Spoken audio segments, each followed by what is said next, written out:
दिल्ली के एमसीडी चुनाव में एआईएमआईएम ने बनाया हिस्सेदारी मोर्चा। आज़ाद समाज पार्टी हिस्सेदारी मोर्चा में हुए शामिल। वहीं प्रेस कॉन्फ्रेंस में एआईएमआईएम के प्रदेश अध्यक्ष कलीमुल हाफिज ने दिल्ली की वर्तमान आम आदमी पार्टी की केजरीवाल सरकार को दलित और मुस्लिम विरोधी बताया। उसने दो इलाकों की बिल्कुल अनदेखी की है, एक मुस्लिम बहुल बस्तियां और दलित बहुल बस्तियां। वहां पे उन्होंने अपनी सिविक कम्युनिटीज का बिल्कुल अभाव है। वहां आप जाइए, कूड़े के ढेर मिलेंगे, नाले मिलेंगे, खुली नालियां मिलेंगी और जो स्वास्थ्य और शिक्षा की भी सुविधाएं वहां बिल्कुल ना के बराबर है। इसी तरीके से आम आदमी पार्टी जो अपना पीठ थपथपाती है कि हमने स्वास्थ्य पे बहुत काम किया है, तो उसने स्वास्थ्य की सेवाएं भी, खासतौर से मोहल्ला क्लिनिक, पौष दिल्ली में तो जहां उसने 5 बनाई 10 बनाई, उसके मुकाबले में जो अनथराइज एरिया है जहां पे ज्यादा बीमारी है वहां पे 1 बनाई या 2 बनाई। इसी तरीके से शिक्षा, जिस पर अपना वो पीठ थपथपाती है, उसने सिर्फ जो पहले से मौजूदा स्कूल थे उनके रेनोवेशन किया या उन पे कमरे ऐड किए, जबकि सच्चाई ये है कि अनथराइज कॉलोनियों में पहले से स्कूल ही मौजूद नहीं थे। जब स्कूल ही मौजूद नहीं थे तो स्कूल का, उनकी जो शिक्षा नीति का कोई फायदा नहीं हुआ। हमने कहा भी अरविंद केजरीवाल को कि आप अनथराइज एरियो में मुस्लिम और दलित बहुल बस्तियों में स्कूल बनाइए। उन्होंने हमसे वादा करा हम बनाएंगे। उन्होंने दिल्ली वक्फ बोर्ड को कहा भी कि 250 स्कूल वो मुस्लिम इलाकों में बनाएंगे और दलित इलाकों में बनाएंगे। काम शुरू भी हुआ, लेकिन जैसे ही उन्होंने ऐलान किया और वोट मिल गया, उसके बाद उन्होंने वो प्रोजेक्ट वापस ले लिया। तो सवाल अब ये है कि अरविंद केजरीवाल जिन वादों से सत्ता में आए थे, उन्होंने ये कहा था कि हम सांप्रदायिकता जो है भ्रष्टाचार से ही बड़ा मुद्दा है। आज वो हिंदुत्व के बड़े खिलाड़ी बन गए।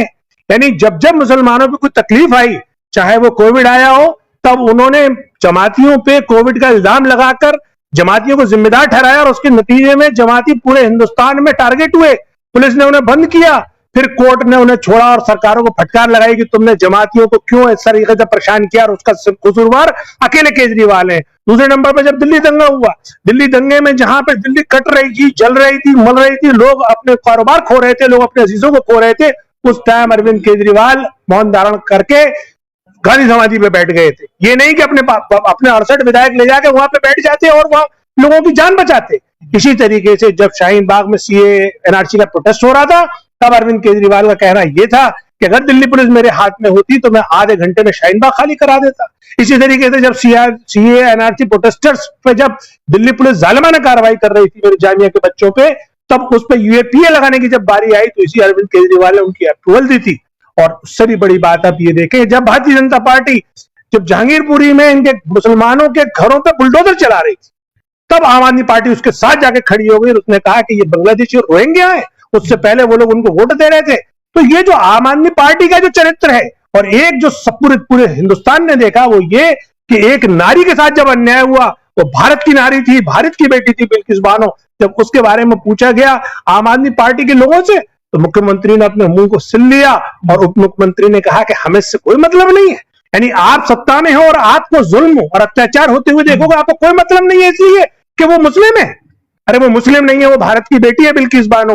तो सवाल अब यह है कि अरविंद केजरीवाल को दिल्ली में भी जवाब देना पड़ेगा, गुजरात में भी जवाब देना पड़ेगा कि तुम जो कहकर आए थे कि हम साफ सुथरी राजनीति करेंगे, लेकिन अब तुम क्या कर रहे हो? अब तुम सांप्रदायिक हो गए, अब तुम भ्रष्टाचारी हो गए। और भ्रष्टाचार के भी नाम पर जब एक उनके दलित मंत्री ने बाबा साहब की प्रतिज्ञा पढ़ दी तो उसको मंत्रालय से हटा दिया, लेकिन दूसरी तरफ उनका मंत्री करप्शन के आरोप में जेल में बंद है इतने दिन से, उसको मंत्रालय से नहीं हटाया।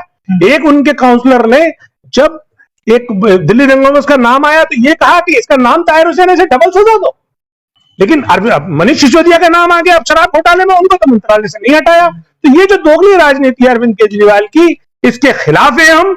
और हिस्सेदारी मोर्चे में चंद्रशेखर आजाद साहब की पार्टी आजाद समाज पार्टी हमारे साथ है, लिबरेशन पार्टी ऑफ इंडिया हमारे साथ है, अभी और पार्टियां हमारे साथ आएंगी जो हमारे दर खुले हुए हैं। लेकिन अभी चूंकि 2 दिन बचे हुए थे और हमने जितनी सीटों पे भी फाइनल कर सकते थे उतनी सीटें फाइनल करके आपसे शेयर कर लिए। बाकी हमसे जुड़े रहने के लिए हमारे YouTube चैनल को सब्सक्राइब करें और नई वीडियो की नोटिफिकेशन